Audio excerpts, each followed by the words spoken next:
বাপের ঘেরের চিংড়ি মাছ কেটে কুটে রান্না করতে গিয়ে আমার চোখের পানি নাকের পানি এক হয়ে গেছে, সাথে স্কিন এবং হাত পা কালো হয়ে গেছে। কিন্তু ব্যাপার না, স্কিন কেয়ার করে নিছি মাঝখানে। বাট এত কষ্ট করে রান্না বান্নার শেষে রান্নার আউটপুট দেখে মনটা ভরে যায়। কিন্তু এত কষ্ট করে আজকে রান্না বান্না কেন করছি তা সব থাকছে আজকের ব্লগটি। আসসালামু আলাইকুম, কি অবস্থা সবার, কেমন আছেন? দেখতে পাচ্ছেন এতগুলো চিংড়ি মাছ নিয়ে আমি আজকে বসে পড়েছি। হ্যাঁ, এগুলো আজকে আমি কেটে কুটে নিজের হাতে রান্না করব।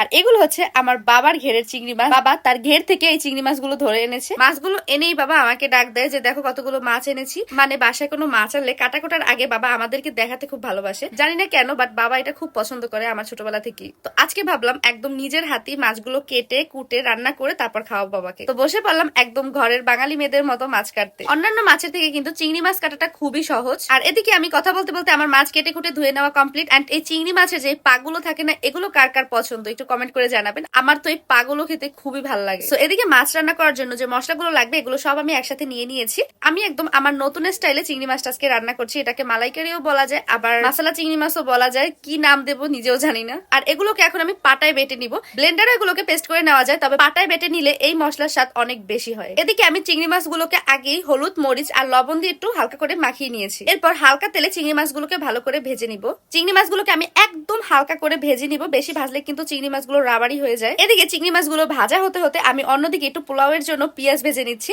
ভাবলাম যেহেতু চিংড়ি মাছ রান্না করব সাথে একটু পোলাও রান্না করি। এদিকে হালকা লাল করে পেঁয়াজটা ভেজে নেওয়ার পরে এখন পোলার চাল দিয়ে দিচ্ছি আর ভালো করে পোলাওর চালটা ভেজে নিচ্ছি। এরপরে আমি সোজা রাইস কুকারে চালগুলোকে দিয়ে দিব। এখানে আগে থেকেই পানি ফুটিয়ে নিয়েছি। রাইস কুকারে পোলাও রান্না করা খুবই ইজি, একদম ঝরঝরে হয় রাইস কুকারে পোলাও রান্না করলে। আর এদিকে হালকা লাল করে চিংড়ি মাছ ভেজে নেওয়া কমপ্লিট, এখন আমি তুলে নিচ্ছি। এরপর চিংড়ি মাছ রান্না করার জন্য মশলা কষিয়ে নিচ্ছি। তো ফার্স্টেই আমি সরিষার তেল এবং সয়াবিন তেল মিক্সড করে এতে পেঁয়াজ ভেজে নিচ্ছি। বাটা মশলার ভিতরেও কিন্তু পেঁয়াজ দিয়েছি, তবে এখানে আমি একটু কাঁচা পেঁয়াজও ইউজ করছি, মানে কুচি পেঁয়াজটা। এরপর আমি যে পেস্টটা বেটে রেখেছিলাম এটা দিয়ে দিচ্ছি পেঁয়াজের মধ্যে। এরপর হালকা করে মশলাটা ভেজে নিয়ে হলুদ মরিচ এগুলো দিয়ে দিচ্ছি আর এরপর একটু পানি দিয়ে সুন্দর করে কষিয়ে নিচ্ছি। এরপরই দিয়ে দিচ্ছি নারকেলের দুধ। আমি কিন্তু মশলা পেস্ট করার সময় নারকেল নিয়েছিলাম, এছাড়াও আমি আলাদা করে একটু নারকেলের দুধও ইউজ করছি এর ভিতরে। কিন্তু এদিকে রান্না করতে গিয়ে আমি একদম কান্না করে দিয়েছি, কারণ রান্না করার সময় আমার চোখে একটু ধোয়া যায় আর ধোয়া গিয়ে আমার চোখের পানি নাকের পানি সব একাকার হয়ে যায়। কিন্তু এটা কোনো ব্যাপারই না, রান্না করতে গেলে একটু কষ্ট হবে, কিন্তু রান্না শেষে বাসার মানুষজন যখন খেয়ে বলে রান্না অনেক মজা হয়েছে তখন এই কষ্ট ভুলে যাওয়া যায়। এদিকে আমার মশলা কষানো কমপ্লিট, দেখুন মশলার কালারটা কতটা সুন্দর হয়েছে তাই না।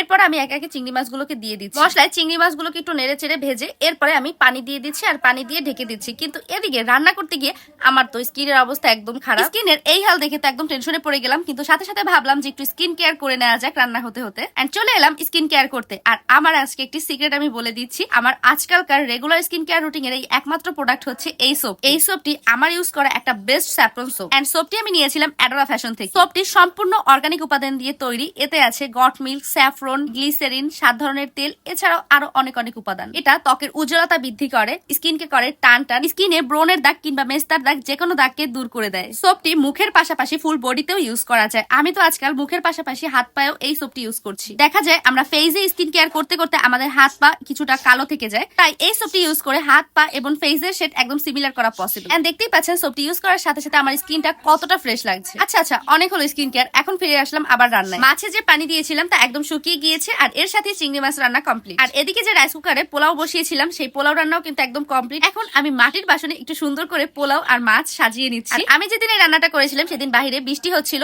ওয়েদারটাও খুব সুন্দর ছিল। এই বৃষ্টিতে গরম গরম পোলাও আর চিংড়ি মাছ খেতে বেশ ভালো লাগছে। বাকি মাছগুলোকে আমি একটা সার্ভিং ডিশে নিয়ে নিচ্ছি। রান্নার কালারটা কতটা সুন্দর হয়েছে তাই না। কিন্তু ভিডিও আমি এখানেই শেষ করছি আজকের মতো, কারণ রান্না করেছি, খেতে হবে আর বাসার সবাইকেও খাওয়াতে হবে। আলহামদুলিল্লাহ বাসার সবাই অনেক অনেক লাইক করছে আমার এই চিংড়ি মাছ রান্নাটা। সো আপনাদের কেমন লাগলো ব্লগটা অবশ্যই কমেন্ট করে জানাবেন। আল্লাহ হাফেজ, আসসালামু আলাইকুম।